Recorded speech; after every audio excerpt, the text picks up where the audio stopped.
Okay, it's 10 o'clock. So Terry, I'm going to have you take over letting folks in, if you would, for the next few minutes, and then I'll jump back in and help. So we're so grateful for all of you. Right now, I think we're up to about 114 folks joining us. We have well over 500 that are registered, so we could have a really nice crowd with us this morning. And Zoom has another option, the webinar option for a larger group, but we decided to go this way because we had the breakout room option, which we may or may not use today. So we'll see how that goes. We're going to kind of roll with the flow. So I'd like to welcome Molly Marty and Liz Cohen.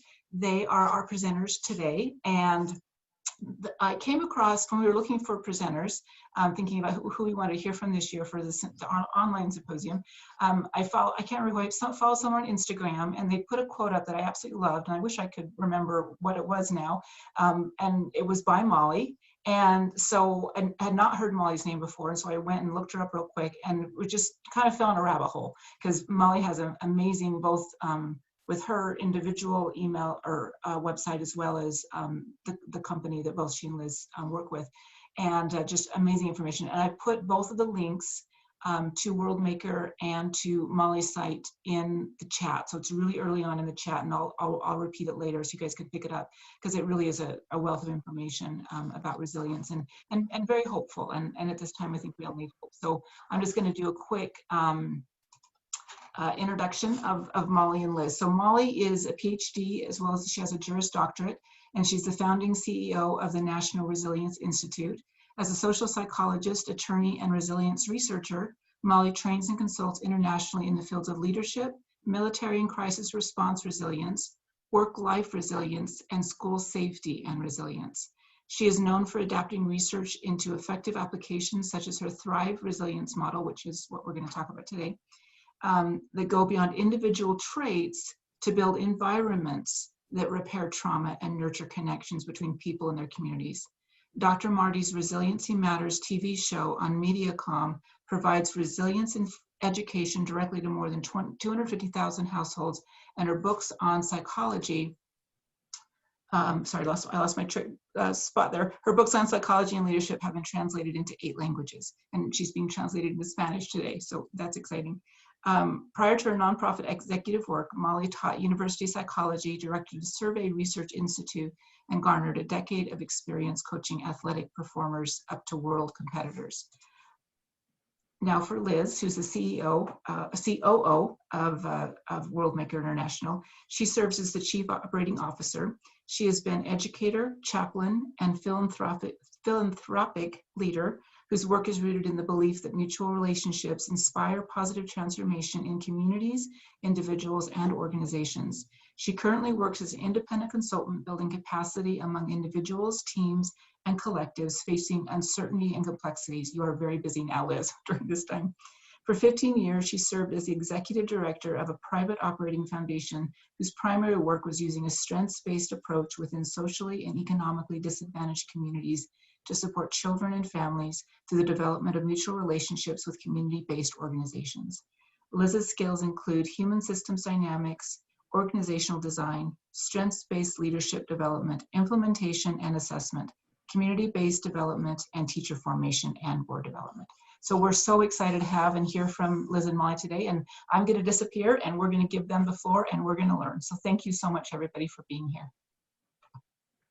Thank you, Liz. And while I share the screen, and welcome, Liz. Always fun to play. Liz R and Liz C. Always fun to play with you, Liz C. So I am going to share our screen here, and we're going to start when the pandemic hit. As you can expect, our resilience work has gotten quite interesting, and as we pivoted to do even more virtually. Now this isn't advancing for me. What's the magic button? Oh, there we go. And so one thing we did when we were working on supporting people through adjusting to the demands of living within and alongside and through COVID-19 is we opened up a virtual Thrive coffee house. We went to open up a pandemic resource center, and the coffee house felt way more fun to us and more needed because as Liz said one day, I could resource myself all day long. There's so much information out there. we really wanted to open up a place where we could digest that information and help each other do that, and just connect and be together and support each other. We love the name of your conference in Resilience in Relationships, and you'll hear us approach that same perspective from many different ways, from research and practices and very applied places. And so the coffee house settled in, and we met weekly, sometimes several times a week. And one thing we did is we started dedicating Friday to wellness practices, and we would have coffee house chats. And so that's where we really wanted to start, just to say, nice to meet you. We wish we could be in person. We're grateful for Zoom, and we will try to make this as much of a conversation as possible, given our circumstances. So Liz, I would like to kick it over to you. We have so many wonderful practices, and many are available at our Worldmaker website, so people can visit and participate in those practices. But where would you like to start today to just share a practice to kind of help us settle in and come together? Thanks, Molly. Good morning, everyone. It's awfully good to be with you. Before I answer Molly's question, I just want to note, I know depending on where we are and what the setting is, sometimes chat is active and sometimes it's not. And I want to let you know that we know that a lot of good things can happen in chat among folks, and also as a way to share insights and questions as they arise. So much of what I will be doing today is be watching the chat, and we'll weave that in as much as we can, and we'll also take a couple of times during our time together for questions. So just so you know, and there's lots of eyes on the chat, should you have more specific questions about the rest of the day for Liz and her colleagues. So do know that the chat is open. Speaking of chatting. But I would like to, I'd like to share a 5-minute arrival practice. If we think nice to meet you, sometimes we can feel as we arrive in these places and yet another screen event, we don't have that opportunity to walk across the threshold or step inside the room or leave our home. And so I'm going to invite us to meet ourselves and our morning together through an exercise which we can certainly make available to you if it's something that you'd like.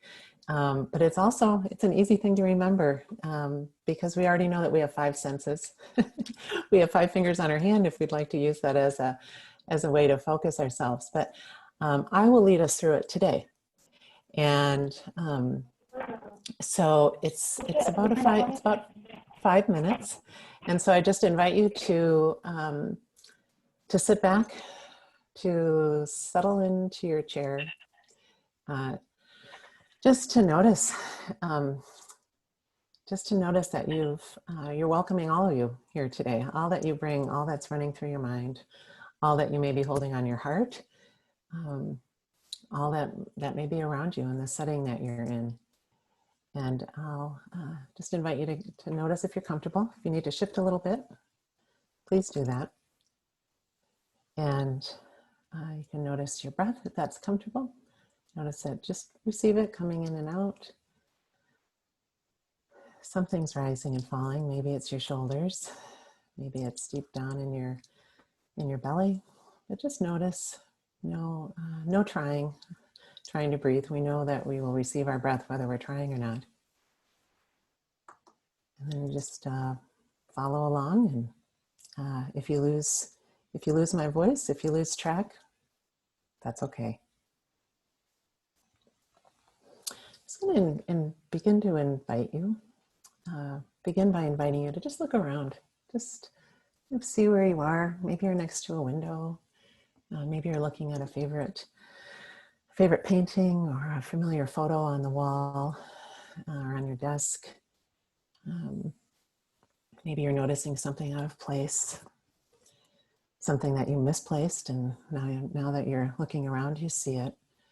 And just notice the colors. Colors shapes and textures. No need to give much more thought to it. It might be helpful if you just move your gaze. Just kind of keep your eyes moving and maybe just settle for a moment, a short moment. And just notice. What catches your eye. Notice the tips of your fingers. Perhaps they're resting on fabric. Perhaps they're feeling the keys on a computer board, a keyboard. Perhaps they're just rubbing together. But wherever they are, wherever that touches, just notice how it feels, where the texture is. Maybe wiggle your toes, wiggle your feet. Maybe you've got bare feet and you feel the carpet. Or maybe you're wearing snug, supportive shoes. Just notice the pressure you might feel as you settle into your chair or lean back. Might notice maybe you have a window open and you're feeling a breeze or a chill. Maybe you've got some sunshine on you. Just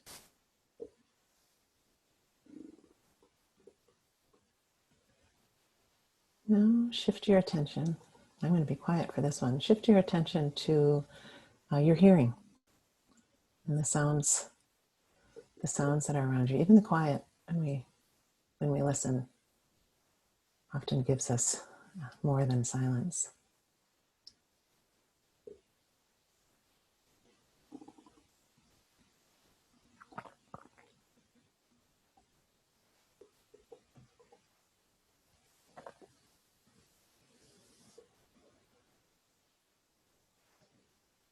Now, just you may want to close your eyes if that feels comfortable and notice what you smell.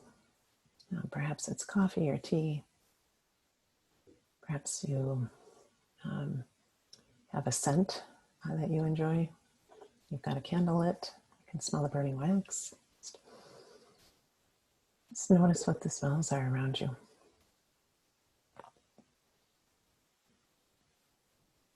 Anything you didn't notice before.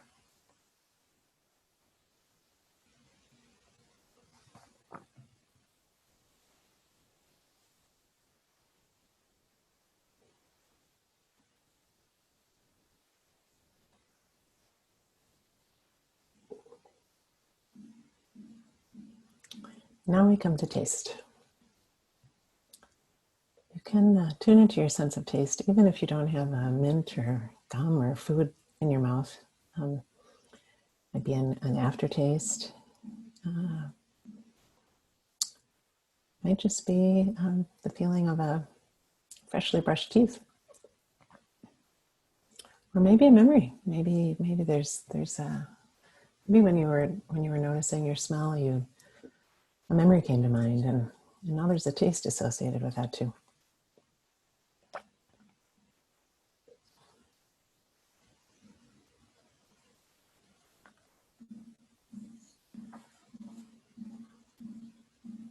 Just invite you to come back to bring your eyes back, perhaps to the screen, your ears back, tuned in.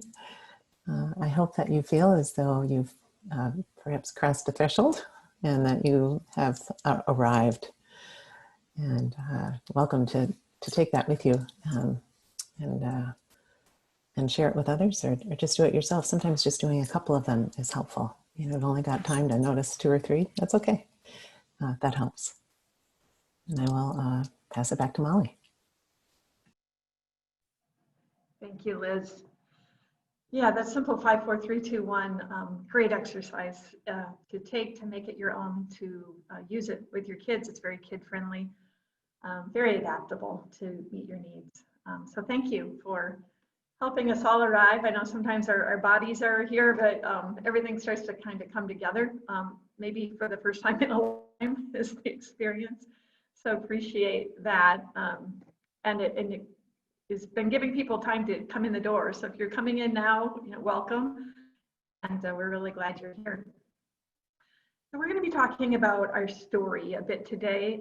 All of us are showing up with a story, and we all have the power to work with that story. And what might appear to be an ending, we have the power to rewrite and say, no, that's the middle of a interesting story. And I'm going to keep writing it and see where it goes. We have the ability to take something that has happened to us and reframe it that possibly it happened in some level for us. We have the ability to take a story that feels really big to us at the time and continue to restructure it. So if we were writing the book of our life, maybe at one point it is the title. Maybe we choose to keep that the title, or perhaps we continue to say, no, that's a chapter. And no, I'm going to give that a paragraph. And then, you know, that gets one sentence, or maybe I drop it off completely. All of the ways that we can work with our story. And that's an important perspective, I think, a helpful perspective in which to see our conversation today about resilience.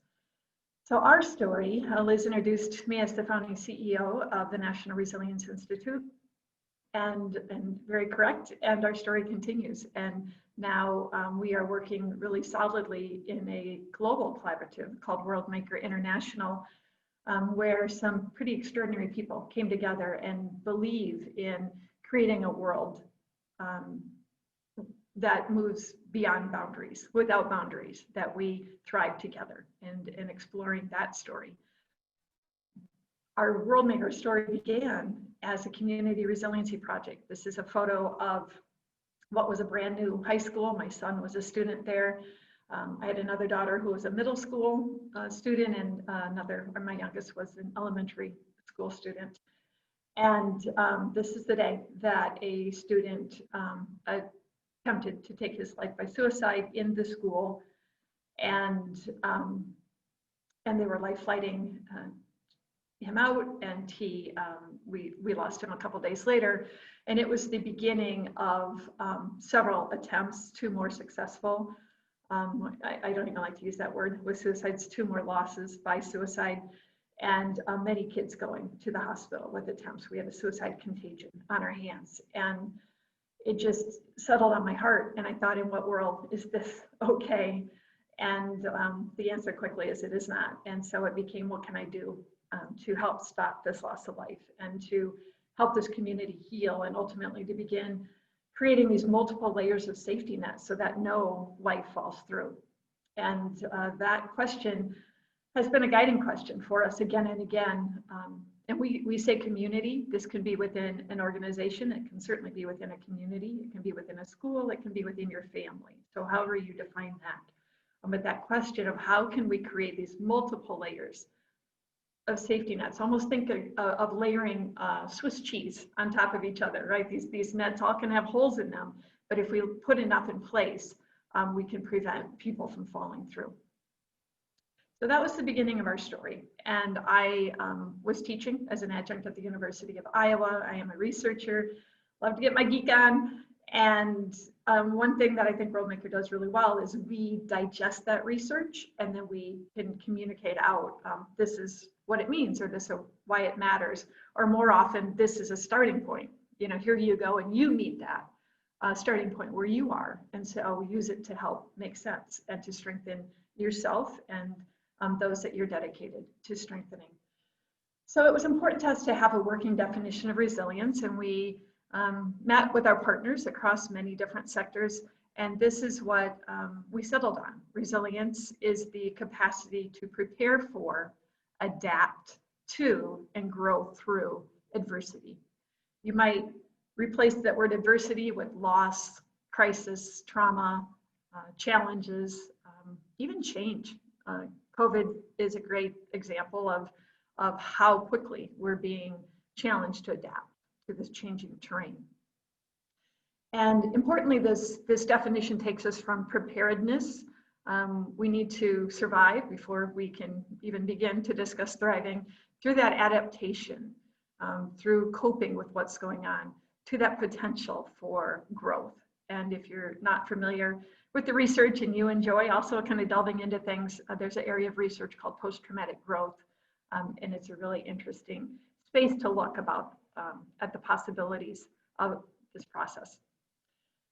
We think there are a lot of common misperceptions about what resilience is or is not. Often, like we said, people limit it to crisis response. Bad stuff happens and we need to get in there and be resilient. And as we already talked about in the definition, starting with preparedness, we see resilience as capacity building. It's about building both that strength and the capacity so that when you do face challenge or disruption, you have reservoirs of strength and resources that you can call upon. Resilience is often referred to as grit. And while, direction and perseverance is an important piece of resilience, it isn't about sucking it up. It isn't about pulling yourself up by the bootstraps and just plowing through. Resilience, as we'll talk more about, is about opening up those hands and asking for help and giving help. And it's about resourcing. The research is very clear that when individuals and organizations are resourced, then they're much more likely to be resourceful. They're much more likely to be able to use what they have if they are being resourced appropriately. Resilience is often called the bounce back factor. And again, COVID provides a quick reference point for us to say, am I going to be the same at the other end of this? What does the other end of this even look like? And can I really bounce back to where I was then? And do I really want to?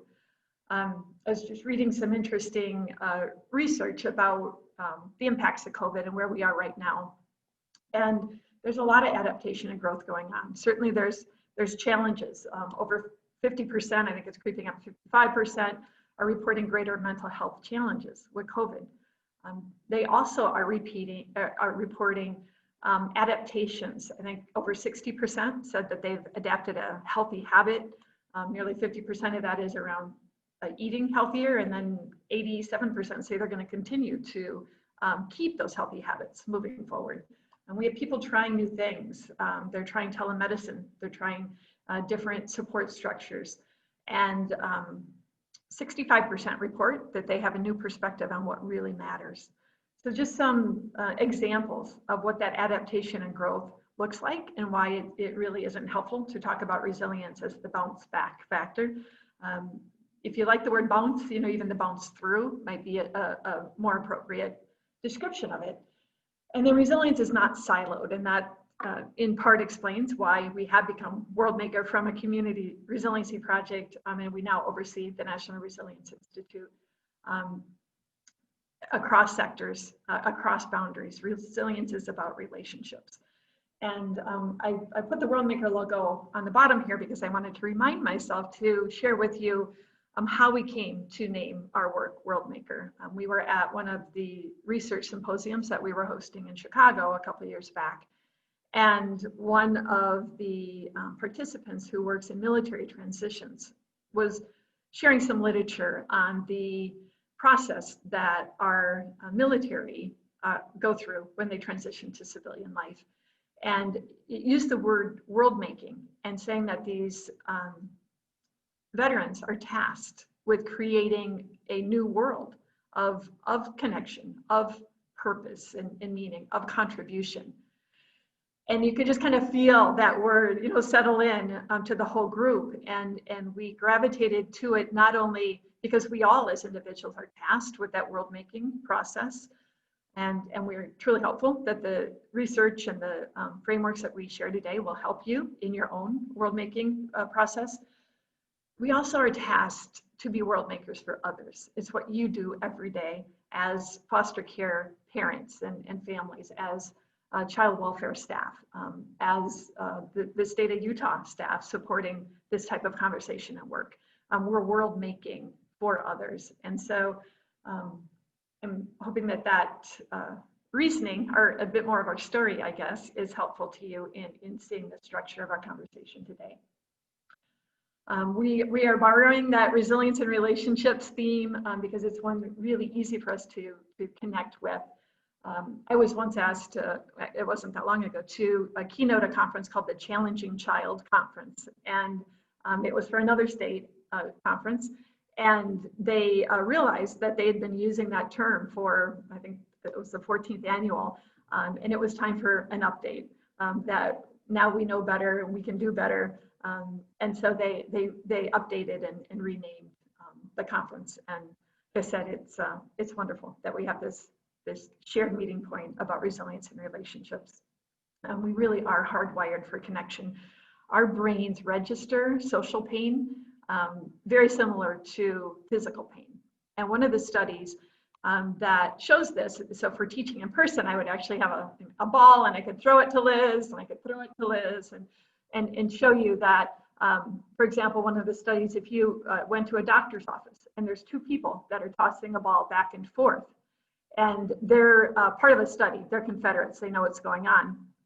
You come in and you're like, oh, that's kind of cool. These people are strangers, you're not in relationship with them, and they then start tossing the ball to you, and you play a little bit of three-way catch. And then they go back and they just start tossing the ball, don't say a thing to you, just start tossing the ball back and forth between themselves and exclude you. That will have immediate impacts on your brain processing. It will have immediate impacts about how you see yourself and how you see them and how you see the world around you. It can impact how much pain you'll report when you do go in for a procedure or large impacts, because your brain is registering social pain, that pain of being excluded. So imagine what that looks like if you really were in a close relationship with those people, or developmentally. I know many of you are fostering children through those developmental years where they're shifting from that center of influence really being the parent figure or an adult figure to peers. So what does that look like if that peer is being excluded during the school day or during social interactions? So it's really important to understand that resilience in relationships isn't just a great name of a conference or something that we throw out. It's core to the research on resilience. And the beautiful thing is that you can use the need for connection to heal and strengthen yourself and to heal and strengthen others. I was just looking, I have some books sitting around, and I just did a TV interview with Dr. David Rankel called The Compassionate Connection. I have his book here, and that felt to me like an invitation to you. The show is available on our worldmakerinternational.org website. And David does a really great job of talking about using this core need we have for connection for healing. And he talks about the difference between sympathy and empathy and compassion, things like that. So a resource if you're interested in this conversation. Our framework today is the Thrive Resilience Model, and it's a 4-5-6 model. And we're going to be delving it a bit more to different places in the model with the time allotted today. We're going to talk through the pillars of well-being, and then we'll go into beyond that foundation laying to how can you be strengthening yourself, and we'll do a practice together, and then really getting to the Thrive 6, which is you're developing that culture of resilience. And again, that might be your family culture, it might be your culture as foster care parents, it might be the culture of the foster care system or organizations that you're a part of.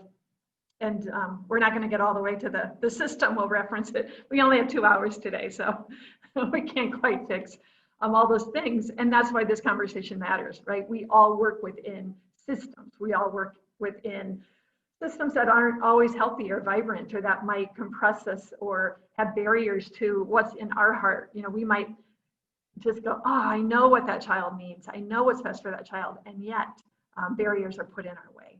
And so what does that look like? And Liz submitted some of your questions and what's going on in your minds and hearts and conversations, and we saw themes of that. And so hopefully what we talk about today will give you some additional starting points forward as you walk out your answers to those tough questions. Also want to emphasize that this model is a practical model. Yes, I'm a researcher and psychologist. I'm very applied. My training is actually in personality and social psychology, and we do a lot of metrics and measurements. And these are the things we see when a family, an organization, a school, this is a school-based data, adapts the Thrive model that they report, the kids self-report and the staff self-report, that they feel more accepted by others, that they're better able to identify their unique skills and how they can contribute, and they're more engaged in that community and contributing. They're more likely to say they give best efforts and they're engaged in learning new things. This is one we weren't looking for initially, but we saw that they were saying that they, in their free time, they were much less likely to pick up their phone or be on technology. They were more likely to be outside. They were more likely to be exercising or moving their bodies in free play. They had reported depressed levels of anxiety and depression, and they showed a greater openness that if they needed mental health supports, they were more likely to receive those. So these are the types of outcomes that we typically see and are driving towards with this work. So the Thrive 4, think of this as foundation building, right? The 4 pillars of the stool, so to speak. And these are safety, belonging, competence, and purpose. So safety goes beyond that sense of physical safety and well-being to also include psychological security and well-being. Belonging is a sense of being seen. We feel seen, we feel heard, we feel accepted, and we feel we matter. When we teach a longer Thrive workshop, we always dig into kind of the science of mattering.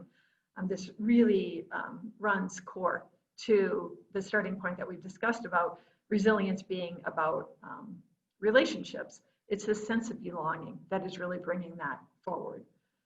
We have a sense for a need, we have a need for a sense of competence, a sense of control over important aspects of our life that we feel that we have the ability to move those around. We have a need to feel that we have the resources and can use those to move forward.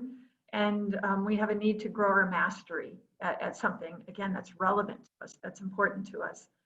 And then finally, we have a need for purpose, a sense of direction, of making meaningful contributions to others, to our communities, back to being social beings and wanting to contribute and strengthen others, and then to be affirmed in that.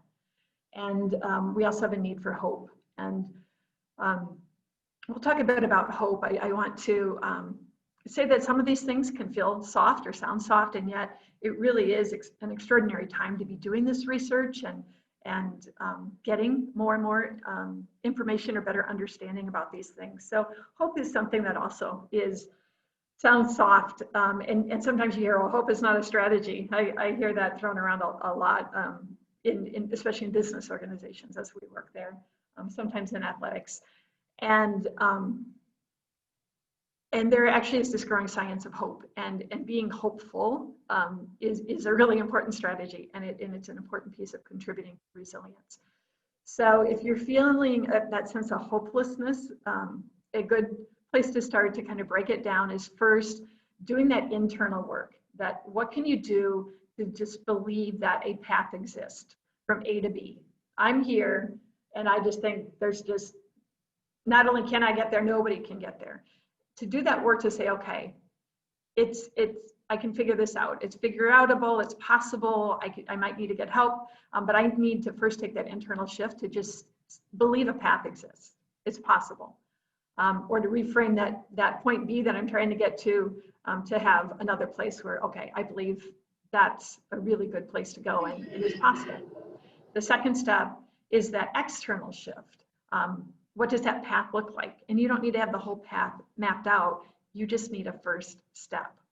Okay, if I'm here and it's possible to get there, what would be the first wise step, the first baby steps count, the first action I can take, and start walking that out, because if you step that forward, you will then have broader perspective and that ability to then see and take that next best action. And then the third piece, the research calls it motivation. We tend to call it motivation/support because we know that we need those social supports, but putting things in place so that you continue that process of forward movement.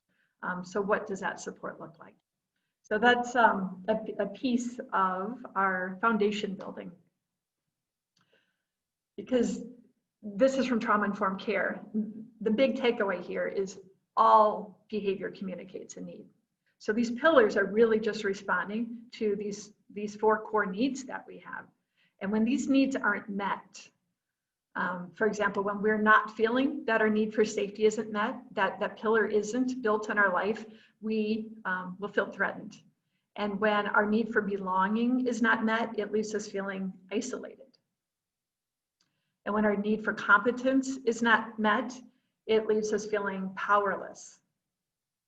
And when our need for purpose is not met, it makes us feel useless.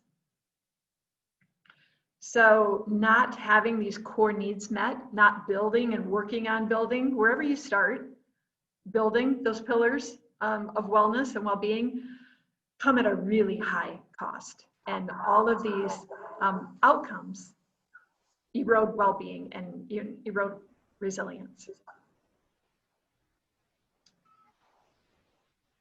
So here's a quick tool to help strengthen these pillars, and that's shifting from reacting to whatever behaviors in front of us to getting curious about what needs are being expressed and how to respond to those.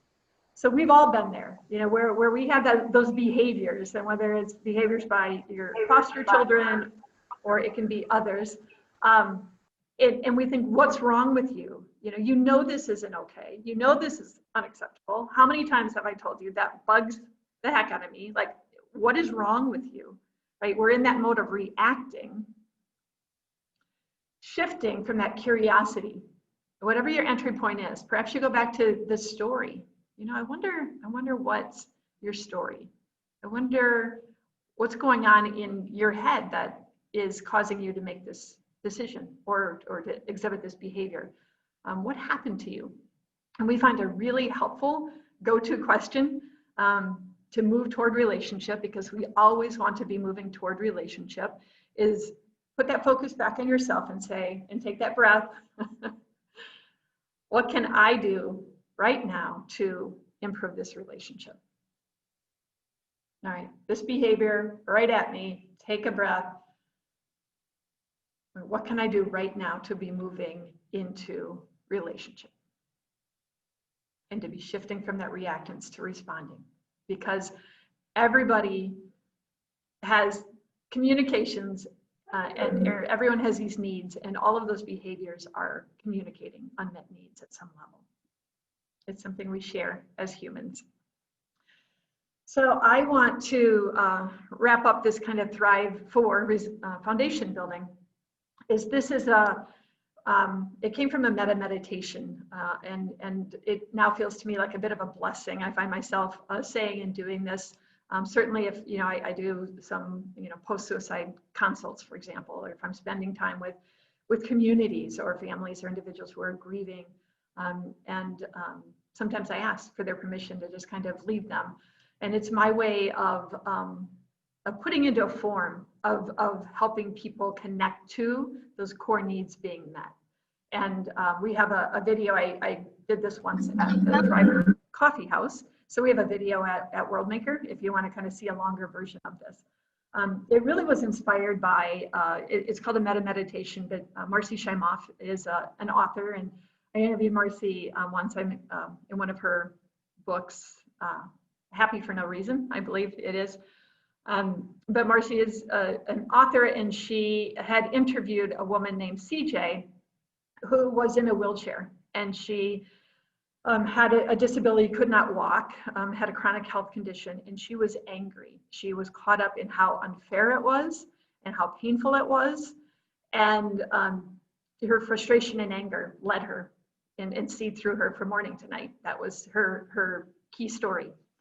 And then she was introduced to this idea of a meditation along the lines of, may you be happy, may you be healthy, may you, it eventually gets to may you breathe with ease, or may you live with ease. I guess, may you be safe, right? All of those core pieces. And she had read about a practice where she could start saying that to herself, and then sending out to everyone that she met. A stranger, she's being driven to the grocery store, and she crosses someone, or she's in the store in a wheelchair and someone walks by. She started to send this out to other people. And CJ says this is the only thing that she did differently. And within 6 months' time, she was out of the wheelchair. And then she goes on to taking up walking and then running, and right, her life changed. And she credits it to this process of bringing compassion to herself, to others, and softening her heart. And so there's their broader story, and like I said, you can find these resources on our website. Today, I just wanted to close out our Thrive 4 as just this natural break to say to everyone on this call, we are not together in the same room, but we are together. And in this moment, may you be safe. May you feel love. May you have hope. May you breathe with ease.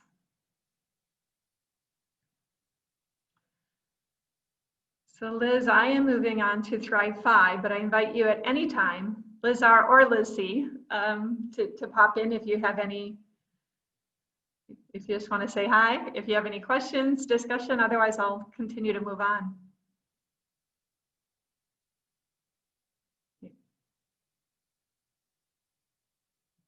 You're muted.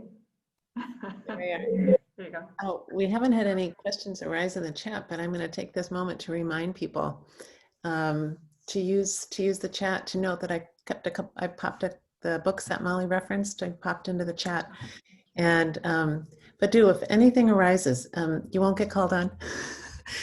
We'll just simply take note and share it so that it can help shape our conversation and help us respond.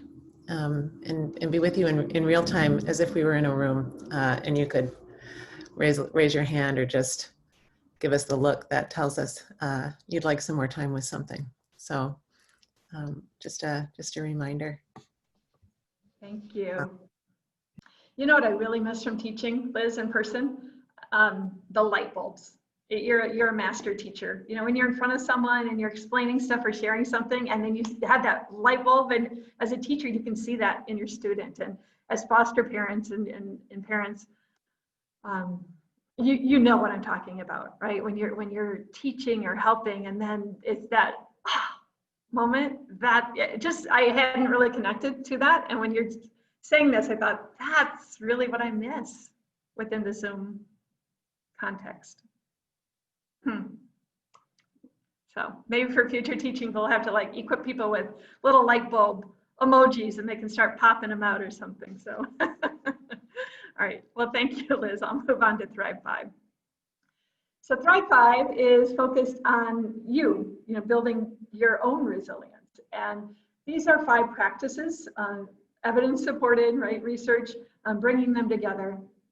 The first is personal wellness. You might refer to this as self-care, if that works for you, but really foundation building. And for too long, I think in this field, we would stand in front of audiences and teach, and at the end of the day say, oh, and there's professional self-care, and you know that's a thing and it matters. So eat healthy and exercise and you know sleep. And it has done such, I think, an injustice to what the research really shows about true foundations of well-being and resilience. And so we start there from the beginning of our Thrive research. We really were called to lead with that because the reality is, and I think I have this on the next slide, that you cannot give away what you do not have. And so you need to be refueling your tank. Whether you say that you can't pour from an empty pitcher, you can't draw from an empty well, whatever that looks like for you. The airplane metaphor, you know, put your own mask on first. There's a lot of great kind of visuals that you can bring to this as you remind yourself. And I also know that within the pandemic, certainly, and even within your days as a parent and a foster parent, that there are days, right? How can I even begin with self-care? And we can get really compressed. And so we offer tools like resource directories and wellness plans, and really help you start where you are and kind of track it over time It's really important to kind of see when you're getting in trouble, when you know that these things can really nurture you and these things you don't want to be doing. And if you start to do more of what you don't, that doesn't serve you and doesn't strengthen you, and those things that do start falling off, it's really important to be tracking that and have a simple way to track that. So that if you have too many days that you have those red flags coming up, that you can course correct. So that's the first piece. Second is self-awareness.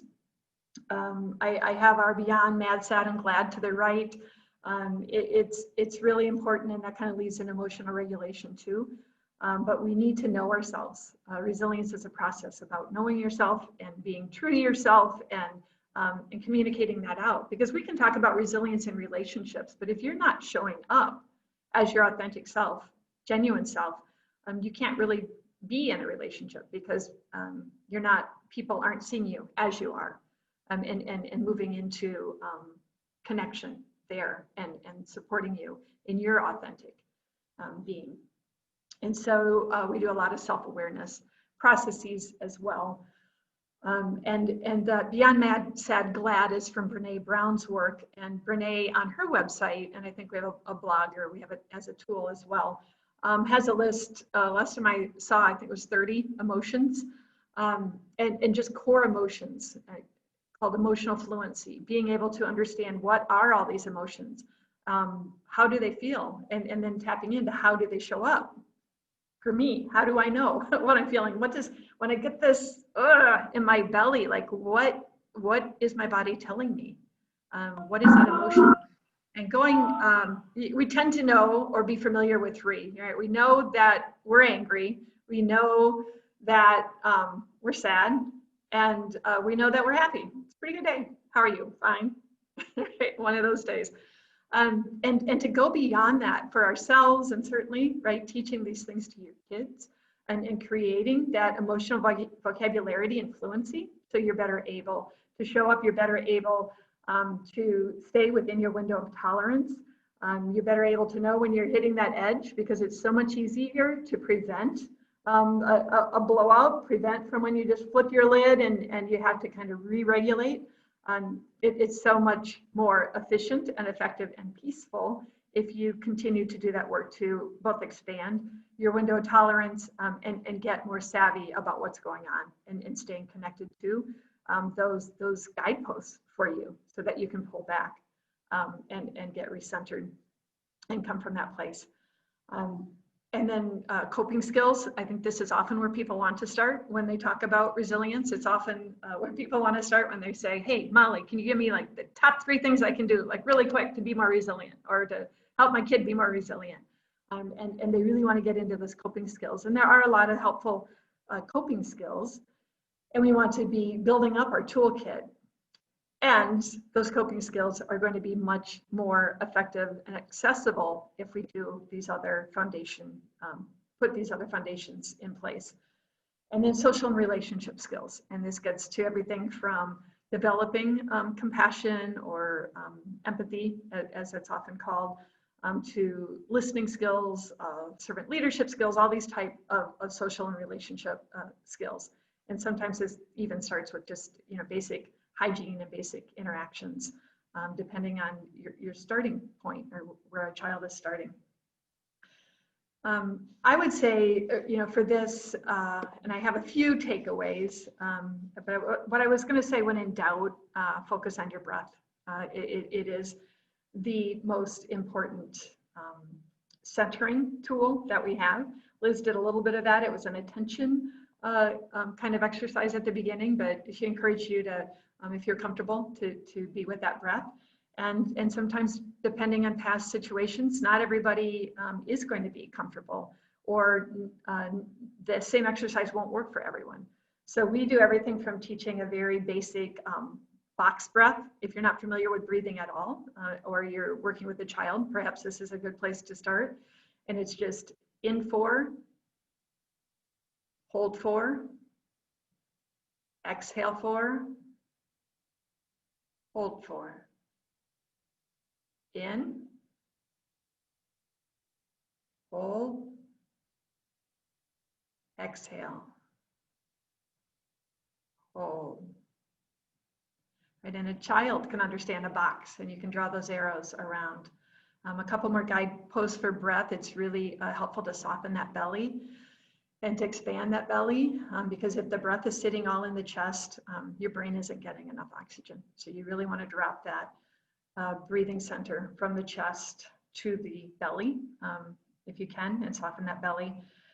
And ideally, you're exhaling more than you're inhaling, because that is having a direct impact on what's called the vagus nerve, and it starts to settle down your system the most quickly. And so even in the box breathing, you know, in 4, hold, I tend to exhale that whole 8. So you can modify that way. Or you can just start with a simple in 4, out 8. In 4, out 8. Again, something a child can remember. 4, 8, 4, 8. Just make sure they don't flip it, or, you know, that might blow. Right? In 4, out 8. Exhale more than you inhale. And then some of you might be familiar with the 4, 7, 8, depending on where you are with breath and what you've tried.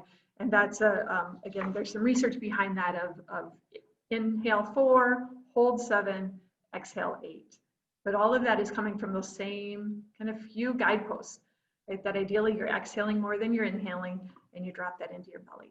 So whatever that looks like for you, and we do need to be aware that if kids, if adults have had past trauma or certain experiences, they breathing or being guided to breathe, or you putting your hand on their belly might be a triggering experience.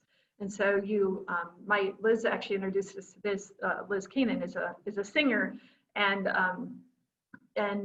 you can use song, you can use yawning, you can just have a child, if they're starting to get dysregulated, you can say, okay, and make a game of it.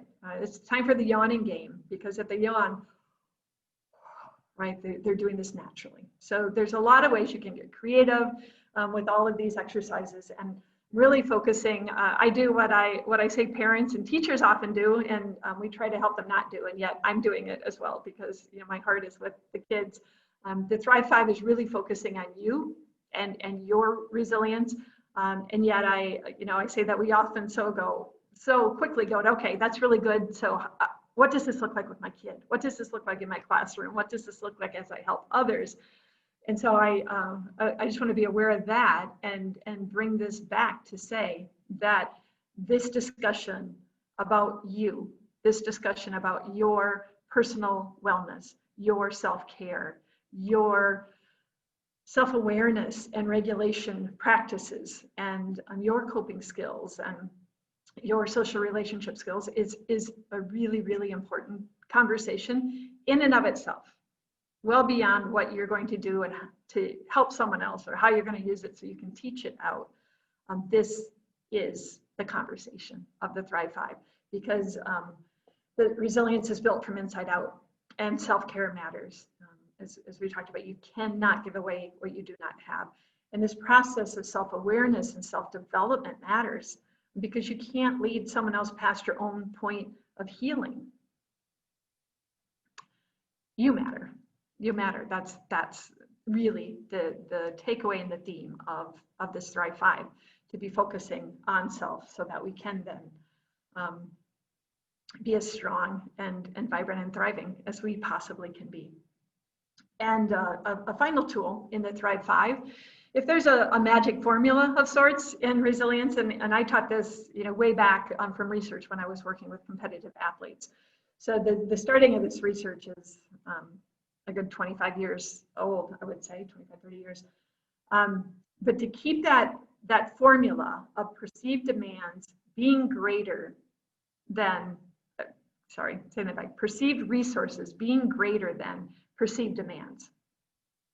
Because if you have a task and you could say, okay, this is what's being required of me, even if it's just a little, and I'm here, that's okay. It's okay to be challenged. It's okay to stretch. It's okay to go, all right, I got this. It's tough stuff. You know, and that's when we get resourced. Who can help? What does that look like, right? But if that starts to flip that equation, and you think that this is what you're being tasked with, and this is what you're bringing to the table, this is where the bad stuff happens. And the bigger that gap, you know, the more we see. So it starts with maybe impairment of sleep, You stop eating healthy, you have this sense of overwhelm, and then it continues, and then we see depression and anxiety, and it just continues to spiral out of control.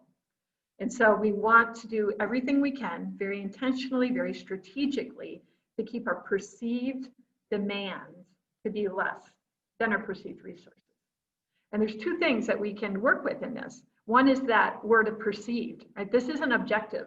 What I think is like, oh, here's this task, and do I have what it takes? I might have someone else to go, oh, that task, I love that task. And so, got it. There's a subjectivity there. And so we can work on how are we framing it? How are we looking at that task? What is our story? What are we telling ourselves? Are we saying that, and it's not necessarily easy isn't good. We want a little challenge in our life when it comes to building resilience. We want certain tasks to be easy. And we certainly want everything to have that sense of ease, right? But it's like, oh, yeah, I got it. Or are we saying this is really, really challenging? Or are we allowing it to flip over to go, this is too difficult, to the point of this is impossible? So what are we telling ourselves about that task and about what we're bringing, those resources? And then how can we beef up our resources? This is a very practical process. Like I said, we have resource journals. And so you can start to catalog what are your needs beyond these 4 core needs that we talked about, but holistically, we're multidimensional. So what are all those areas of your life that are important to you? And who are those go-to people, those go-to resources? And some might be in person, and some might be virtually, and some might be a website, and it might be a book, podcast. It can look all different ways. And then keep that in front of us so that when we are faced with tasks, we can go, oh, this person can help, or this resource can help, or I know my next step. Remember that hope?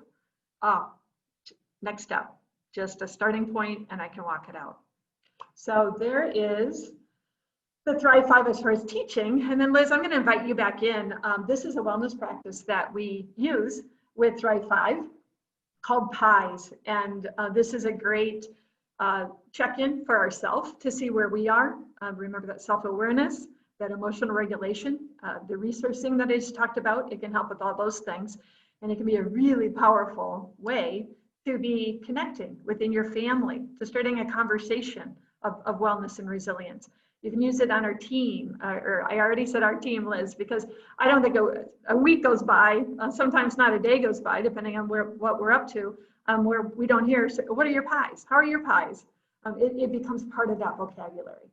So Liz, if I said to you today, and I do want to know, I love seeing your face and being able to have this conversation, Liz Kanan, how are your pies today? Thanks for asking, Molly.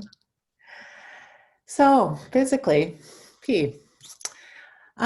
physically, I'm feeling pretty good. The last week, I've been reminding myself that even though we're in we've transitioned into school, I did pick up some habits during the times that we were really sheltering in our homes here, of walking much more often, even brief walks, like around my yard, anything, right, to get out.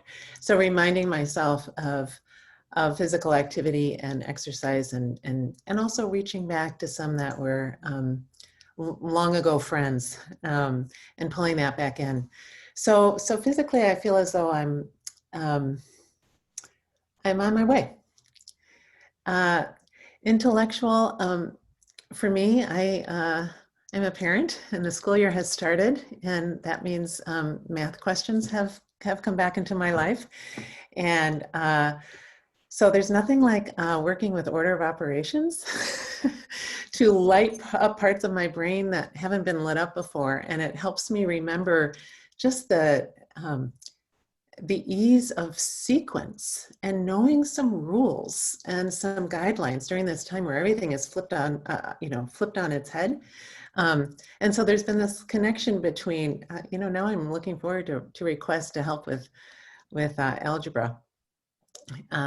Because I'm finding there's something very soothing about, you might remember those days in algebra, it felt so good to be able to solve something. And so that's tuned into that leads me right to emotional. And I'm feeling pretty steady today. And social is a place where I'm feeling a gap from where I am and where I'd like to be. I'm in Minnesota. It's getting cold, and those outside gatherings are going to get more difficult and less comfortable. And there's a few regular things that happen during the winter months that are on hiatus during the summer always.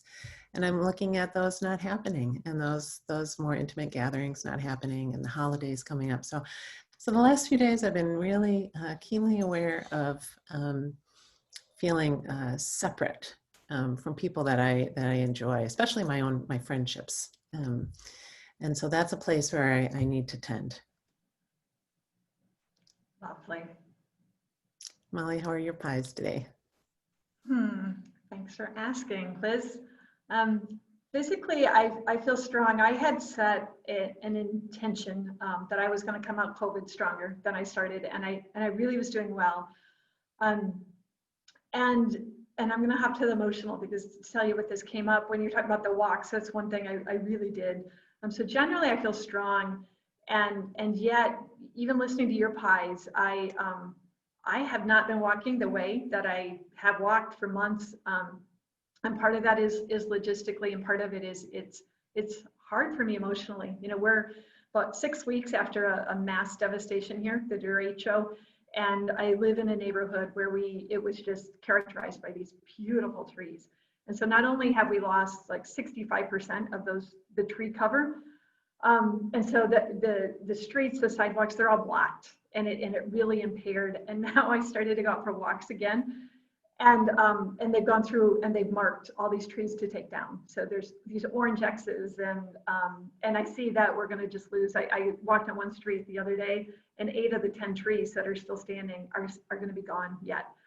And so I didn't realize until just listening to you that I haven't been walking as much, and that really some of that is being driven by it's hard to walk. One thing that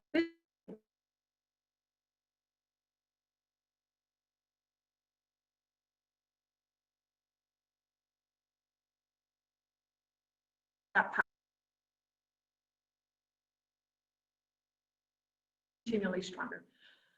But overall, I've been sleeping well, eating well, have a nice cup of lemon tea, always makes me very, very happy and hydrated.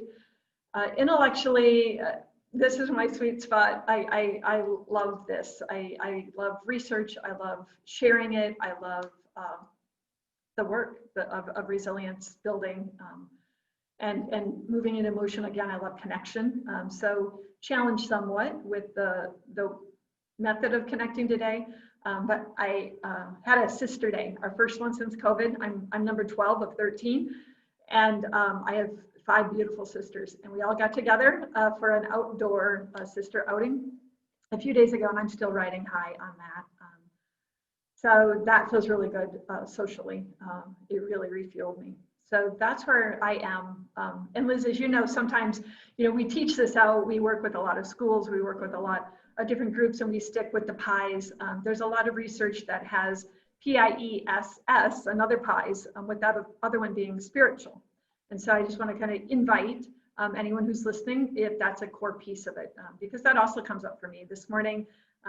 Thanks to Liz and the scheduling, we all kind of got an extra hour in our day, and that allowed me to do some of my spiritual practices and have some more of that white space that I find really nurturing. So I'm grateful for that.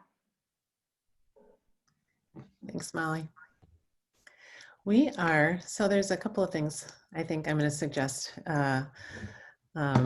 And Molly, let's see if this is ringing true for you as well. So we have the opportunity to use breakout rooms, and this is the moment where we thought it would be nice to do that, to give people a chance to share their pies. The nice thing about pies is that it's very adaptable. Molly and I are colleagues. We know each other well. We're friends.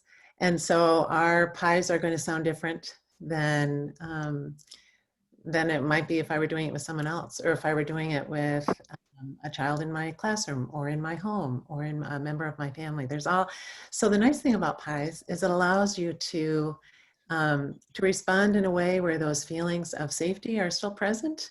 And What is it, Jane? it's an opportunity to experience belonging and connection. The other thing that Jane? is important is that, you know, the power, much of the power of pies is in telling our stories, being able to give voice. I'm listening to my show, the foster care. It's just listening to someone's story and being able to share our story. So there's not a need to go back and forth. Just the speaking of it. It might lead to a further conversation, but it's the touch point that I find is so powerful with pies. And it's contained. You know, there's been some chat around, gosh, it can be hard to do things while we're, you know, to stop while we're doing other things.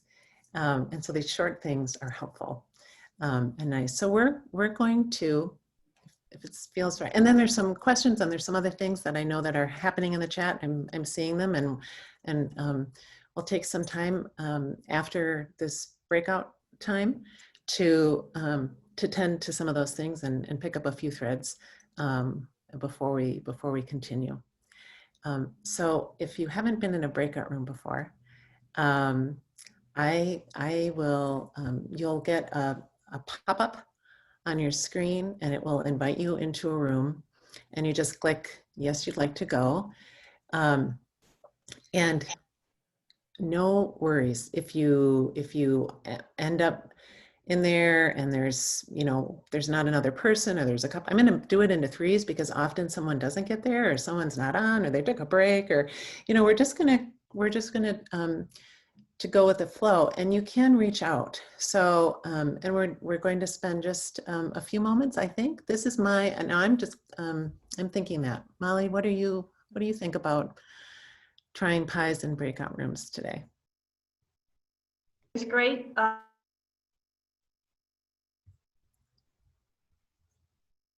Oh, I'm not hearing you.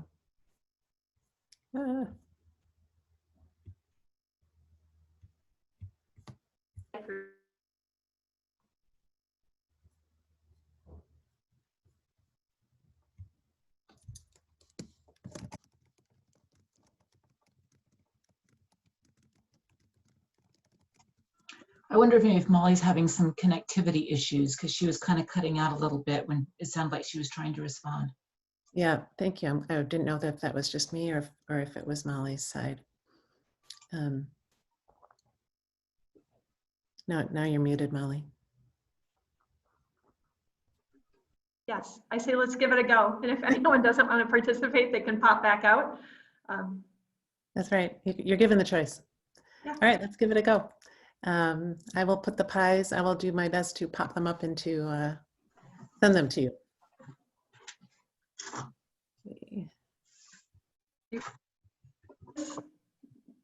You got the buttons. I got the buttons. I'm working on. Good luck with that. It's Yeah, I know. It's good. Liz, you're in good hands with Liz. So there's a lot of rooms. We're limited. Our size. This is so we have 302 people. So this is great. But now I'm learning that we're limited in the smallness of the groups. So you may have as many as 6 or 7 in your group. So if you need to adapt, let's take we'll take 5 minutes, 5 or 6 minutes. And you don't need to go through all the pies if you have a lot of people, but if everyone could give voice, that would be great. But I will let you connect. Someone noted what a difference it makes in the chat to be able to connect your learning. So off you go.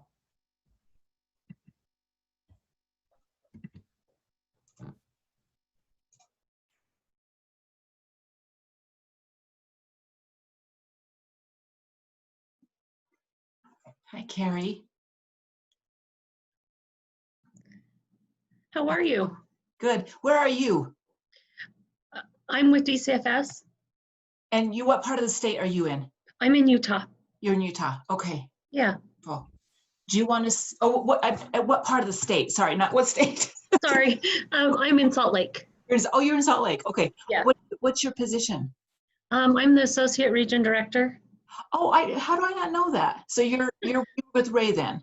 Yeah, Okay, wonderful. Okay. Mary Wilder and I are the two associates. Okay, wonderful. Well, I'm glad you're here. So do you Yeah. want to start with your pies and tell me how your pies are today?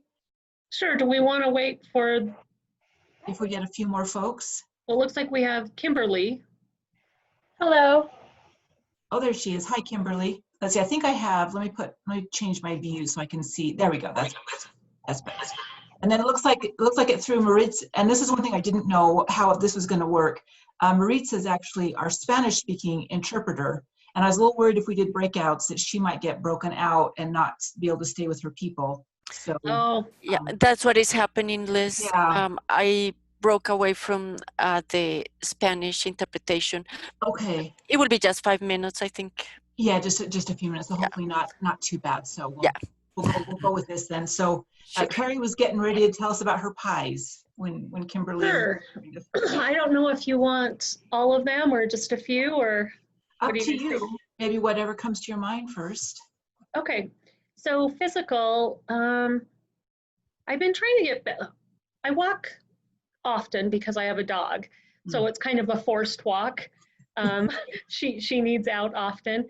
But I would like to get back to going to the gym more consistently. So I think I'm like struggling a little bit in that area. I mean, like I said, I get forced activity, but probably not as much as I should.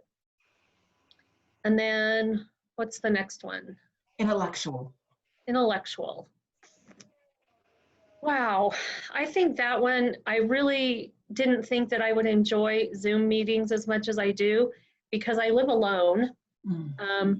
And my adult children are currently out of state. And so I get most of my intellectual stimulation from colleagues.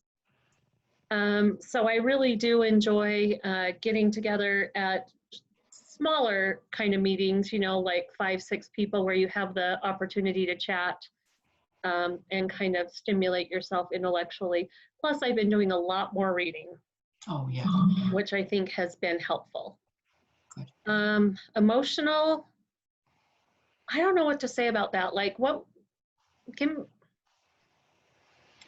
I wonder maybe like around maybe regulation and how you feel like, because kind of like some of the exercises that Liz did a little bit earlier and kind of noticing how your body feels maybe. I mean, I think physical and emotional are still linked. that's what I think too. So as many of us are in this sort of field, I do DCFS full-time and then I am a therapist part-time. So I stay really, really busy, but I spend a lot of time regulating other people's emotions. So sometimes I think I get lost in, I think my emotions are fine, but I woke up this morning with a cold sore, which is an indication to me that maybe my emotions are not as regulated as I thought. But when you just go around managing other people, I think you lose sight of that sometimes. Yeah. So, and then what else? And social and spiritual, if you wanted to, that was that extra S they added on. Okay, so social, I think I'm a very social person. So, and I have a lot of friends. So the pandemic has been a big struggle for me in that regard. But I have been finding ways. I've been meeting, you know, girlfriends at the park to do lunch. And, you know, at first I think we were also nervous that you didn't do anything.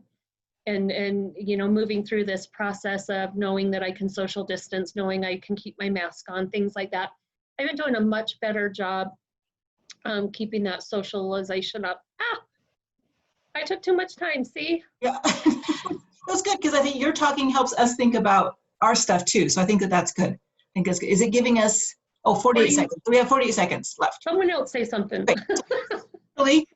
As you were listening to Carrie, did anything come up for you?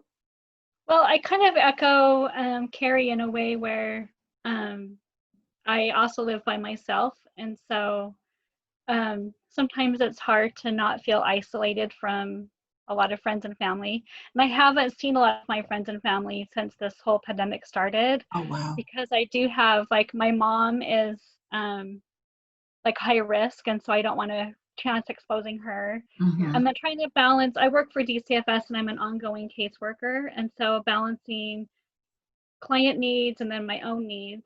and trying to separate that work and home balance because I work at home. Yes.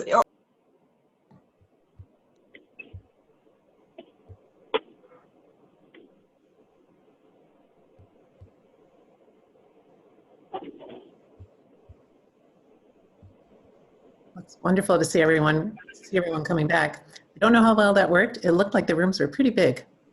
So I hope that just seeing other people's faces, this is just to see this whole to see the whole group. I feel a little bit more connected. So so lesson learned. Breakout rooms can only be so, there can only be so many.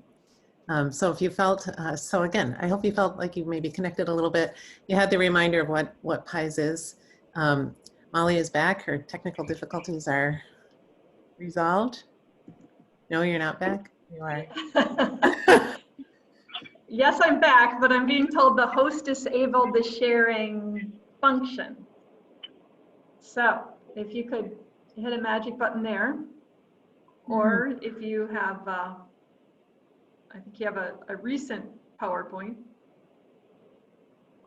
If you want to pull that up, if we need to go to Plan B on that.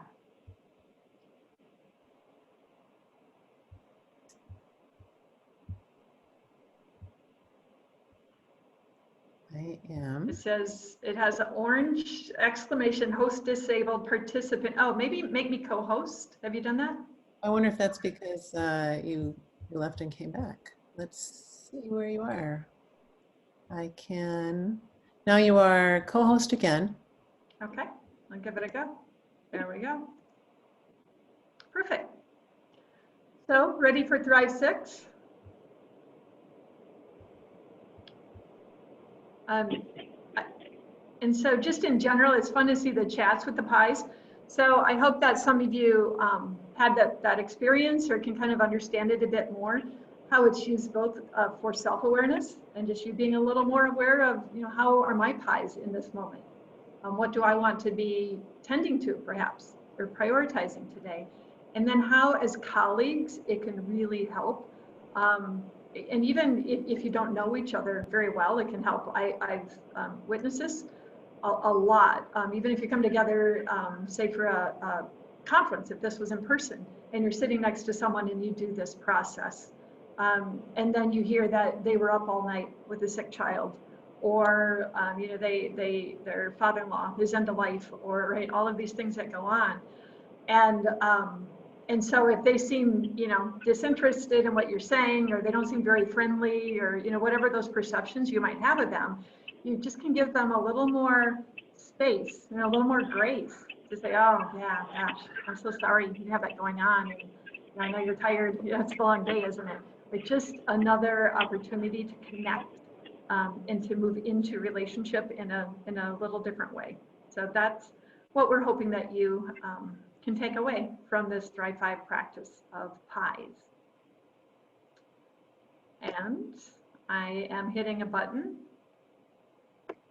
and the PowerPoint is not advancing.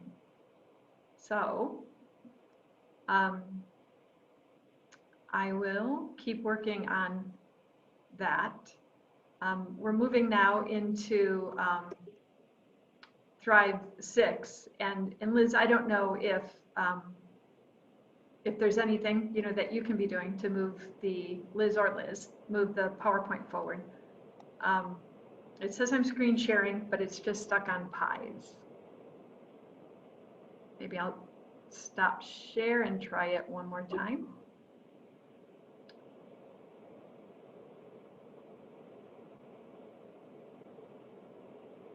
There is a joke in our team that well, it's no joke. I tend to break things. Technology. So while we have that figured out, I think I have a copy of my of the Thrive 6, and this model is, unless Liz, you can unmute and give me a little guidance.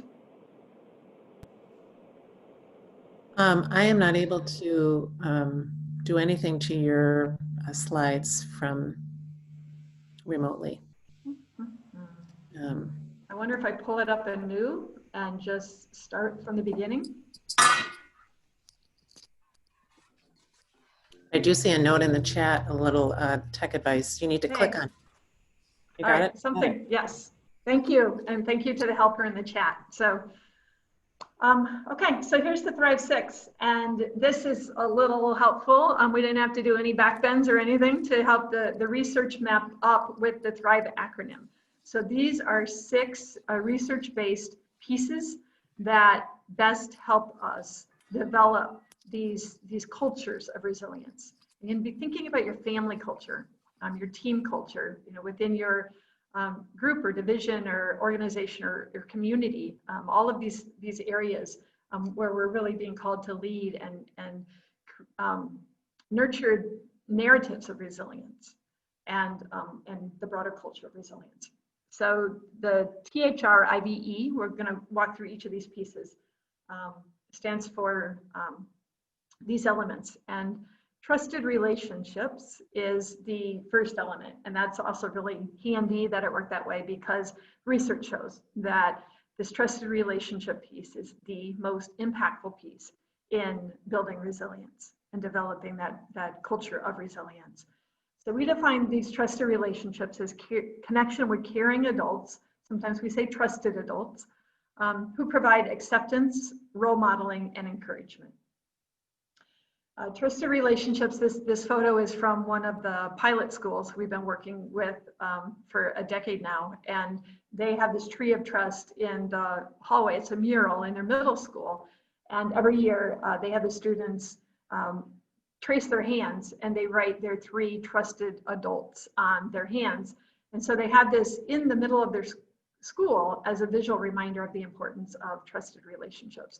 And we do a lot of programming, everything from camp curriculums to helping the trusted adults, the teachers facilitate and very strategically set a goal. So if we go into a new school, we set a goal that within the first semester, every child can name and be connected to at least 3 trusted relationships, a couple within the school or campus and then 1 outside.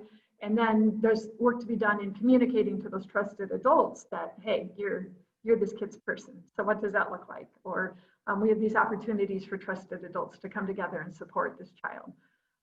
So it has layer upon layer of kind of programming and supports.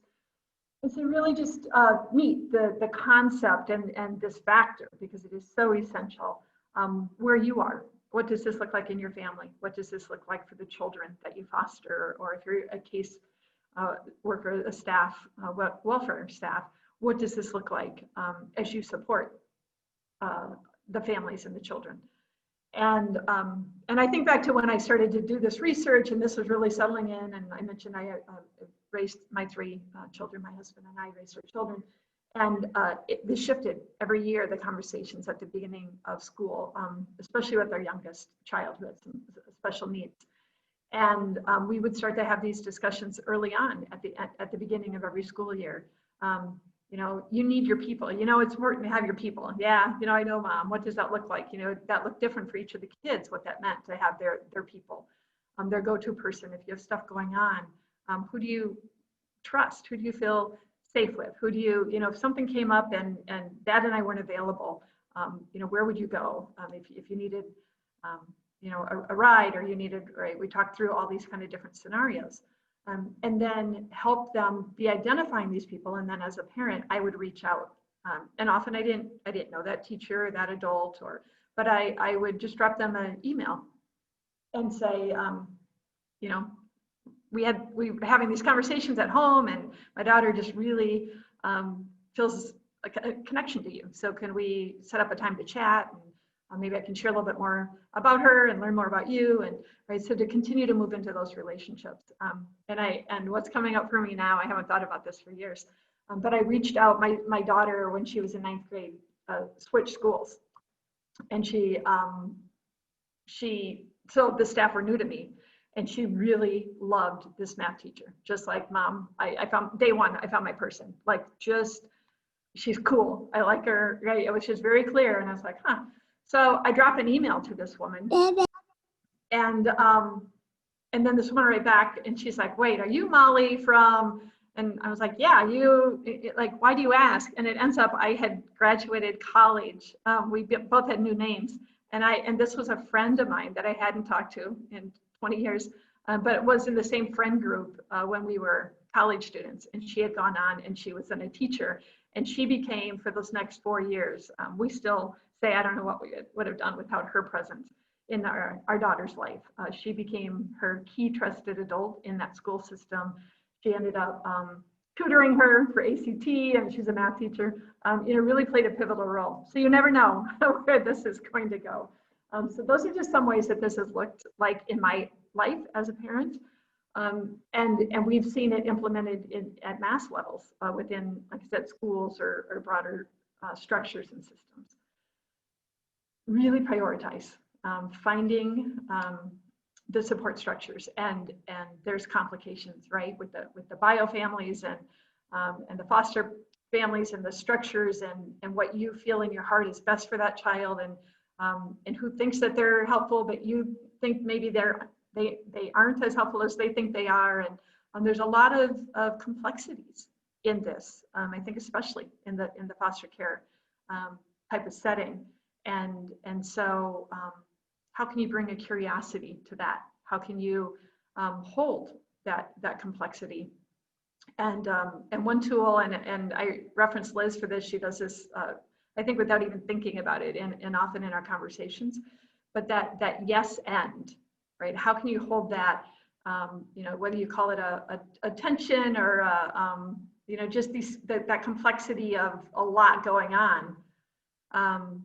Yes, this person thinks they are a trusted adult, and I still need to have these tough conversations, or communicate my expectations, or yes, I really have not had an open mind about this, and maybe I'm missing something. Maybe I can enter into this relationship in a different way. Can I soften my heart or mind in some way that maybe it shifts this relationship a little bit? Yes, this is going on, and what might that next step look like in service to the kids? We all want to be keeping our eye on the prize there, and that it's the best interest of the child. In a way that we're tending to ourselves, right? Don't forget the Thrive 5. Second is H, high expectations. And we define this as accountability for best efforts and individualized support to meet challenges without shame. We do a lot of work with Brene Brown's work in shame resilience. And this is a process of really meeting each child where he or she is, and setting a high bar and holding those clear and consistent and high expectations. Not so high that they feel it's impossible, but that it's stretched and they're being resourced, right? They're being supported in taking that next step, and you continue to move that forward. There's such compelling research, impactful, going back to Bob Rosenthal's work, decades, about the impact of the expectations we hold and communicate for our children, and how that influences outcomes and influences quality of life. This Calm School Code on our right is from a school that we work with in the UK. It's in a very low resourced area, kind of be thinking the equivalent of maybe Southside Chicago, or a very kind of industrial area, a lot of violence, a lot of drugs and crime. And these 3 women came together and took over this failing school that was at a bottom 2% in the nation. They were closing it down, and they said, no, these children need this neighborhood school, and we're going to figure it out together. And under this headmistress, Janet Hillary, an extraordinary educator and human being, there's a Resiliency Matters show with her on the website as well.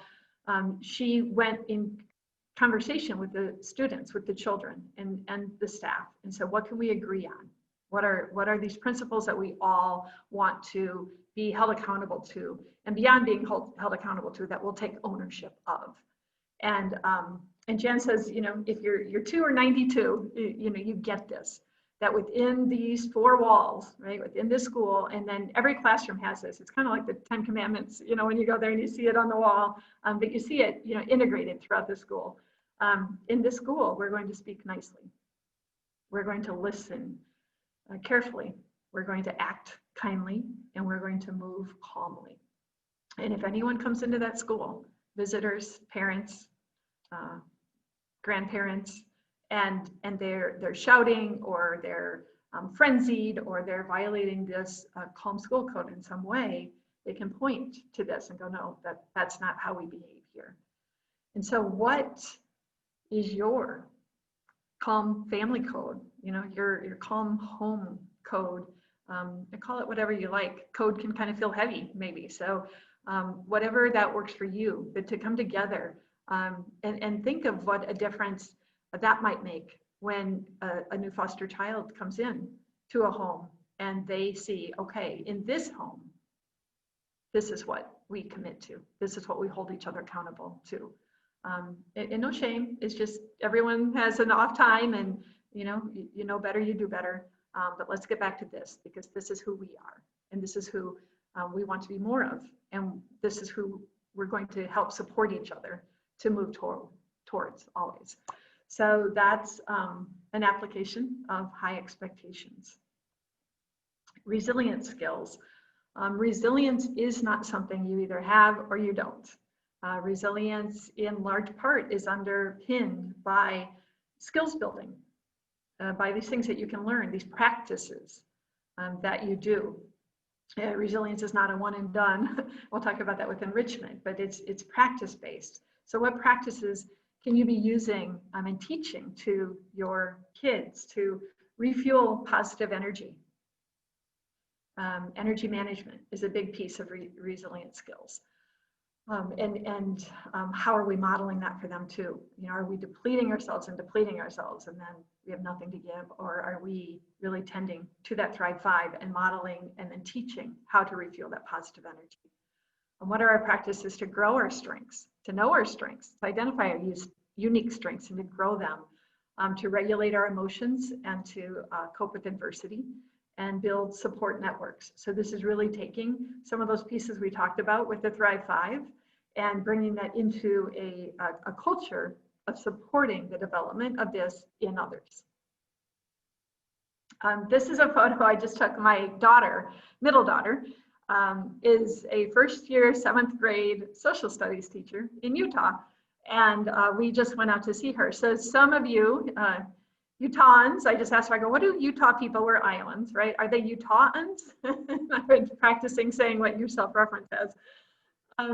This was taking at Park City, where you often, I think you hold this conference generally when you're in person.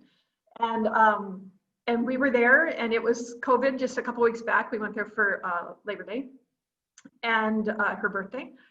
And there were more people than in like kind of a moment. I'm like, yeah, I want to get off the beaten path. And I just, I saw a side street and I took it and I found this staircase and I was like, wow, that's a cool staircase.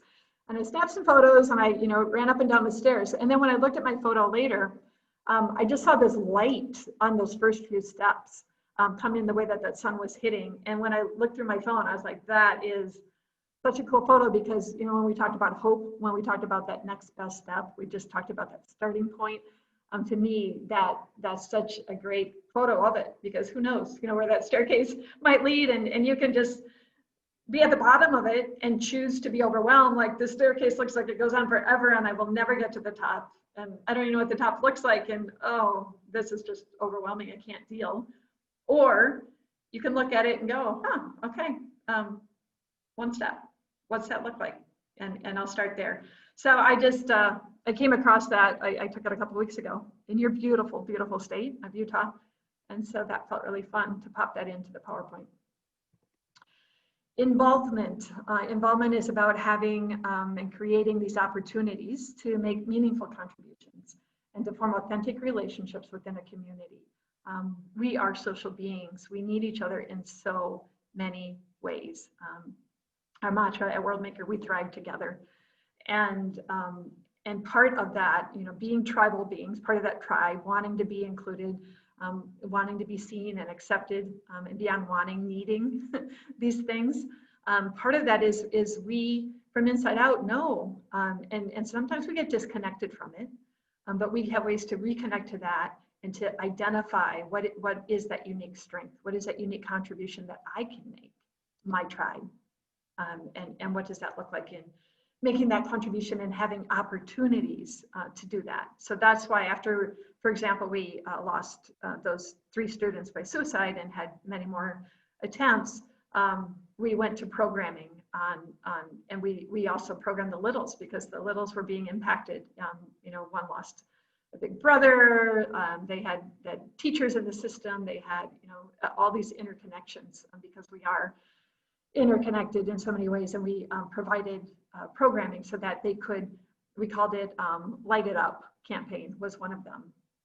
And so they could identify their unique light. And sometimes, you know, 1 or 2 questions and a kid's like, oh, I know. But there are other kids that they need 5, 10 questions. They need a little bit of individual conversation to really have that starting point where they see, okay, yeah, you know, this is a way that it makes me feel good, or this is something that I feel could be really useful to someone, or this is just, you know, something I love doing, and it makes that person happy, you know, when I do that or share, you know, that. So, and it could be art, it could be athletics, it could be so many things beyond art and athletics. And on the right, I included the You Matter, We Need You. So that's another campaign we did early on in our pilot schools. And this was our messaging, and we had a sponsor get t-shirts for everyone, and we did magnets, and we did a lot of programming, and they still do an annual You Matter, We Need You assembly, where the staff, they wanted to donate to pediatric cancer patients because the counselor in the school had a cousin who was diagnosed and fighting cancer. And so that started and then continued to do that and have donated yards and yards of hair over the years. So the students and staff came together, and that was their way to make a meaningful contribution in that moment. But what I love about this is over time, these are the Mustangs, so they turned it into what they call the Stampede, the You Matter, We Need You Stampede. And the trusted adults in the schools put love on top of We Need You. So they advanced it from We Need You to We Love You. And how cool that is. You know, so many organizations, cultures, schools, and beyond treat love as a 4-letter word that shall not be spoken. And that just really warmed my heart when I had stepped away from direct support at that school, and then had an interaction and was given that update that they had progressed and made it their own in that way. So You Matter, We Love You. The V is for vision, and it's about engaging in co-creating a positive future, believing that a positive future is possible. And so infusing it with these messages of possibility and hope. And when we first did studies in this school that had lost children, and we've done thousands since then, as well as tap into statewide data. So we're pretty adept on what is this level of not only suicide ideation. You know, we sometimes ask that question of, you know, how many times, if any, in the past 12 months have you considered taking your life or harming yourself, or all of those things. But we also ask this question, you know, how far in the future can you see, you know, for your life? How far can you see a positive possibility for your life or future? And we had, you know, not only 25%, 1 out of 4 at that time, and we're running about 22%, you know, statewide here on that suicide ideation. So we still have a really high level of students who are considering that level of self-harm or even suicide. But at that early point, we had about half, a little over half, that could see 5 years or beyond. You know, they had their needs being met at home. They had that stability. They had Thrive champions in their life. And they had that vision. But we had, I think it was 18% at that time that couldn't see beyond next week. So this is a really important piece of having those conversations and finding that support and those tools so that youth can engage in seeing a possibility and then really actively being a co-creator in that.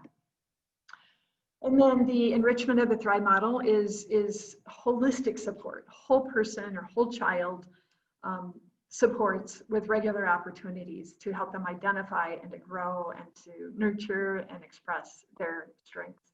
And so when we work with schools who really take this on, and again, families who really get it, they just get so excited about talking about enrichment. I mean, it's not unusual when I have a youth builder, Drive Champions, as we call them, go, oh, let me talk about enrichment. Let me tell you what we're doing for enrichment. Let me tell you how we start our day. Let me tell you what really lights this kid up, you know, and where we are with that.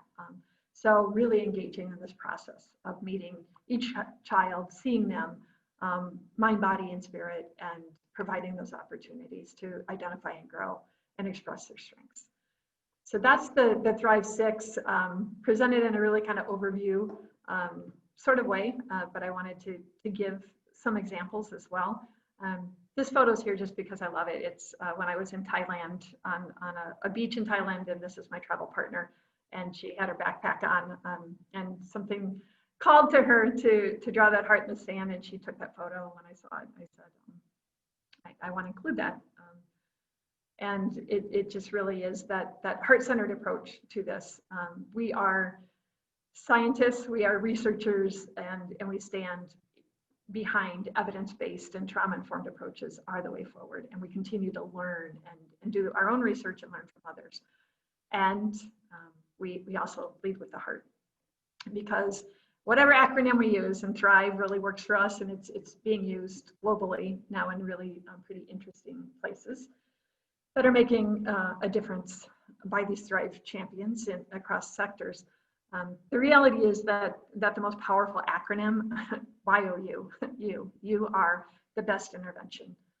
We each can make a difference. We each have this ability to certainly strengthen, and we've seen again and again, even save lives.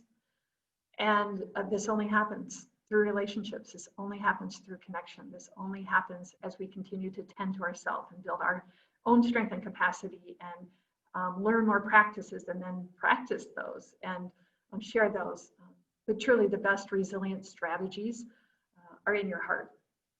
We work in several areas where people are like, okay, you know, we love interventions. What's the intervention? Is Thrive an intervention? Tell me about the Thrive intervention. Right? They talk that way because that's their paradigm. You, every one of you in the lives of those precious, precious, precious children are the best intervention. And we have a lot of stories. You know, this is our roots before we built the wings of Worldmaker, and we balance those roots in the wings, but our roots are deeply in suicide prevention and postvention. Our roots are deeply in youth building. Our roots are deeply in community-based resilience work, and this is, we didn't work directly with Stacy, but this came across my screen. And I thought, you know, it just is a really great way to be communicating out, not only the importance of that sense of mattering, but the power that we each have as a world maker, as a lifeline. And so Stacy had written that she calls these anchors, and then she wanted to avoid being connected to them. And it included family and pets and friends and therapists. And she went on in her this was an interview she did. And she went on to say, I can't yet say that I completely love and accept myself. I'm not there. I can't yet really say that truly, that I love and accept myself, but I know that I have value in this world. And that is enough for me to want to live. And so this is just I hope is a gentle reminder of the power that you hold, all of us individually, and then the collective power of what we can do together to start creating these improved and more vibrant, robust and thriving systems that can then help the people that wake up every day dedicated to be lifesavers and dedicated to be Thrive champions or world makers, you know, whatever language works for you. The reality is that what we focus on tends to grow.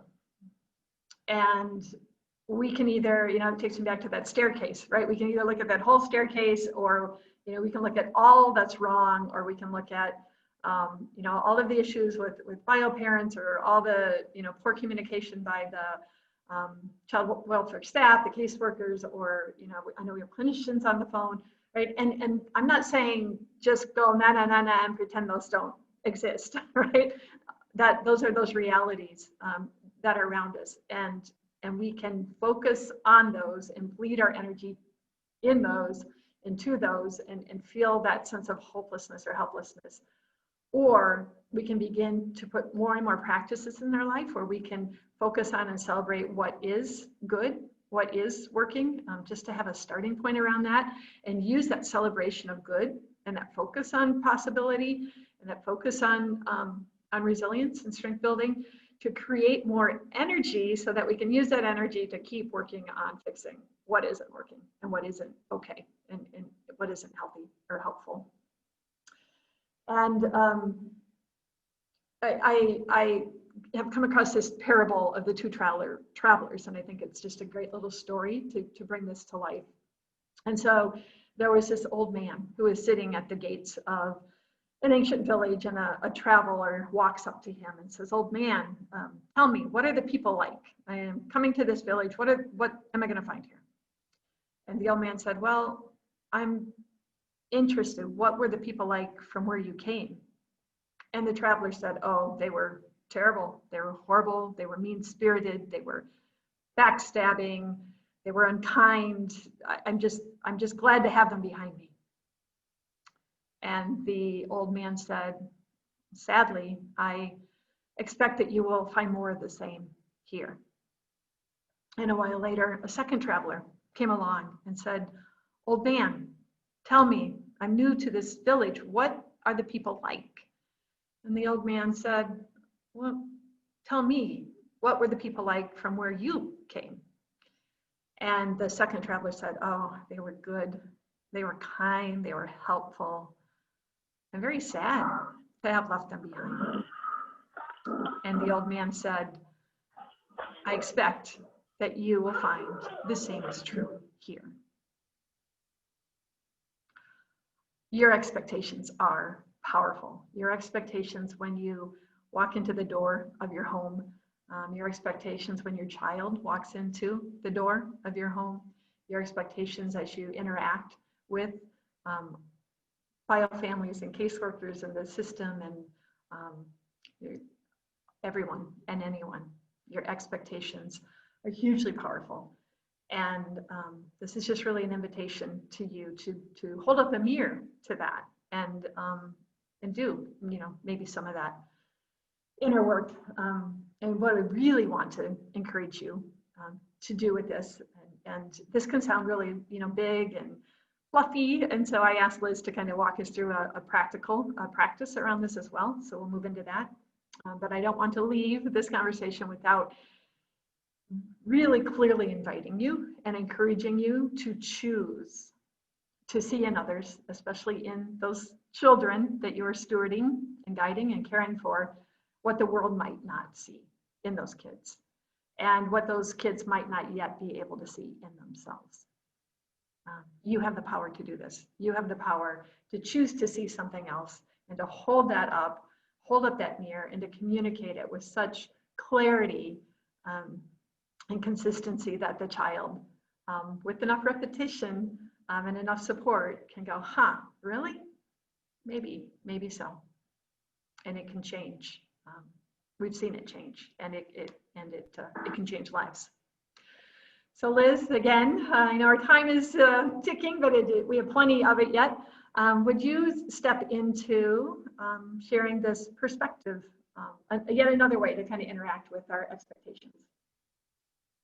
Yes, I'd be happy to. Thanks, Molly. Thank you. So, so this is called zooming in and zooming out. And it's one of those things that always works. It supports all of the Thrive, 4, 5, 6, going right back to our pillars of well-being, and tuning in to our Thrive 5, and our wellness. And then doing it collectively when we're building that collective, we're building that culture, we're building that community, we're building that family, zooming in and zooming out. So I'm going to give you a few applications of it, and we have some a couple of illustrations here to help. So sometimes it's helpful to zoom in. And as my talk about the people that we remember in our lives, 40 years ago, I remember my high school art teacher, he would just come up and he would say, "See what you are looking at." And he'd repeat it, and he'd repeat it. See what you are looking at. Sometimes we need to zoom in to get a better understanding of what's going on here. So you look at that sunflower on the left, you know, who knew? I have some sunflowers on my dining room table right now in a vase, and I don't recognize having seen that center, and yet there it is, you know, giant sized, right? But gosh, when you zoom in and you start to see the patterns, and you start to see, perhaps it's the needs that aren't being met again and again. Perhaps it's a repeating phrase that someone is sharing with you, or just, you know, just what is that you're able to see a little better when you zoom in. You might be zooming into the moment. Sometimes zooming in gives you that space to take the breath. What does zooming in help us with? Knowing that the next step might be zooming a little bit out. So it's not that, sometimes that's too much, right? To stay in the detail, to stay in the pattern, sometimes it can feel lonely or overwhelming to be to zoom in. And so we start zooming out. That can be a great moment when we're feeling overwhelmed or like we're holding our breath. You know, one of my favorite questions is, how far out do you need to zoom to feel like you've got some space to stretch? Sometimes it's you know, it's clear up to the Milky Way, right?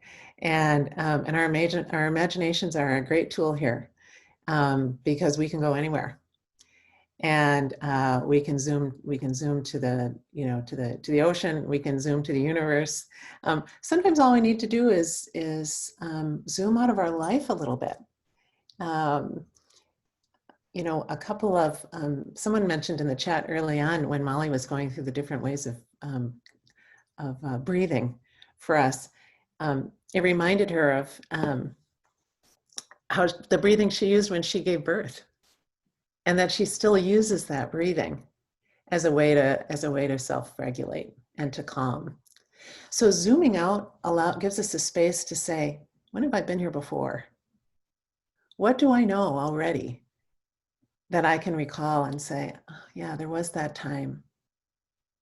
Or, oh, that's right. I remember I used to, I don't know, suddenly I forgot to take my walk every day. Just zooming out a little sometimes reminds us that we really do have what we need. We are more resourced than we know.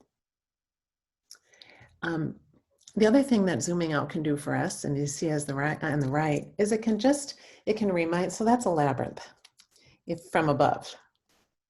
And if you've ever walked a labyrinth, if you see in the lower center, about 6 o'clock, you see the entrance.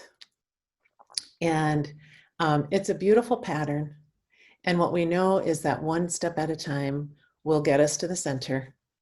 Even though you think, you know, there are times where you'll spiral back out, and then you'll spiral in close, you'll think you're almost to the center, and then you swing a little mid-center, and yet you arrive at that center. And just it bears repeating, and to echo Molly's, you know, what is my next step? Sometimes I can say, what is my next best step? Sometimes I don't even have that. It's just, what is my next step? And maybe it's a half step. Maybe I'm shuffling. If you've ever walked a labyrinth, they're often walked as a walking meditation. And so the idea isn't to race through. It's kind of hard to actually lose your balance because it's tight quarters. The idea is that you really can't go that fast. You need to slow down, and yet you get there. So just zoom in and play with it. We have just a few more minutes, and there are a couple of questions. So I want to leave room for a couple of questions that came up in the chat. But play with zooming in and zooming out, and see what it offers you and others with you. It's a great thing to teach kids. It's another easy one to teach kids.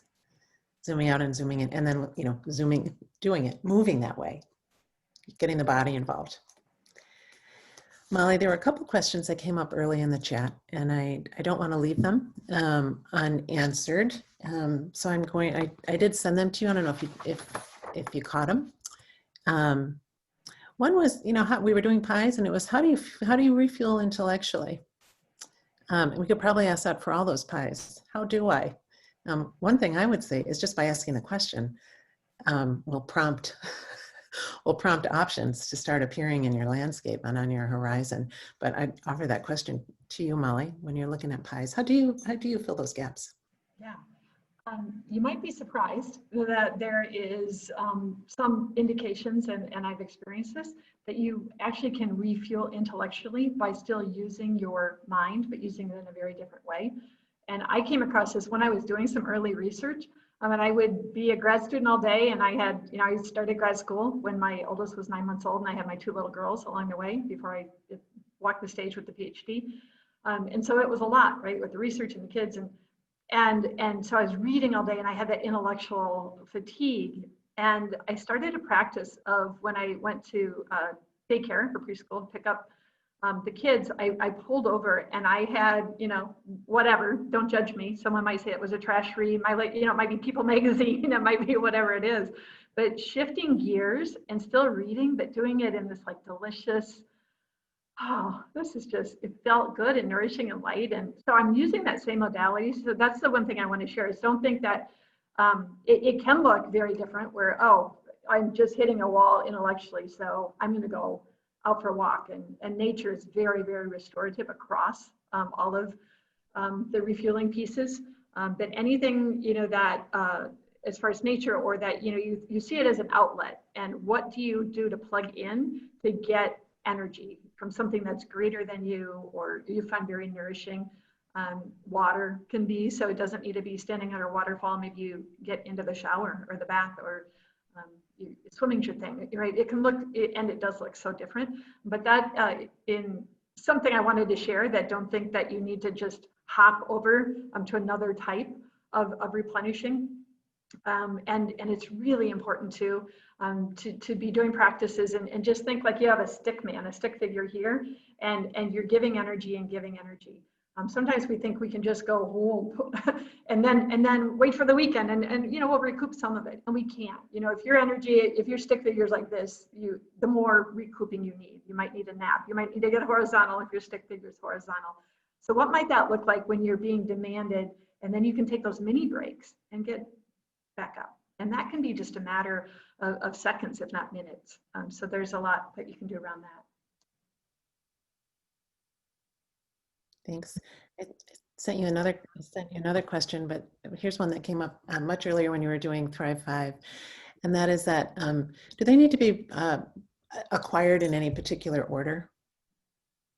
The practices. Now we say, that we are very intentional in prioritizing the self-care, and some of that is just part of our helping cultivate a narrative of human resilience, what it is and what it looks like.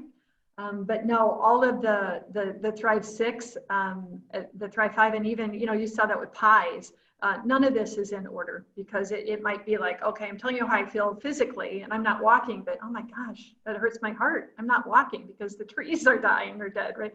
So all of this, we're humans, we're complex, and some of those key components of resilience are flexibility, our curiosity. Is that ability to be open-minded and open-hearted. And so we really encourage you not to get rigid. And it helps maybe to memorize Thrive 6, because it's THRIVE. Those acronyms can be helpful as you start to adapt some of these practices, but really encourage you not to get rigid or systematic with them.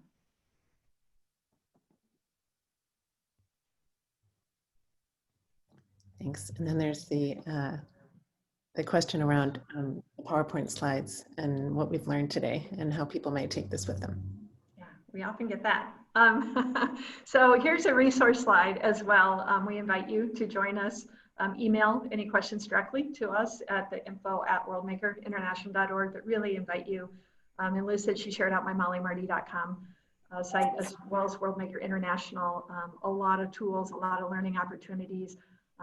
Join our you know, whether you go to the coffee house or just the general list, and so you can stay up on our learning opportunities and programming. And yes, we will be happy. We're grateful for this opportunity, this partnership with Utah Foster Care, and we can convert this into a PDF and make it available. We'll talk to Liz on coordination of that.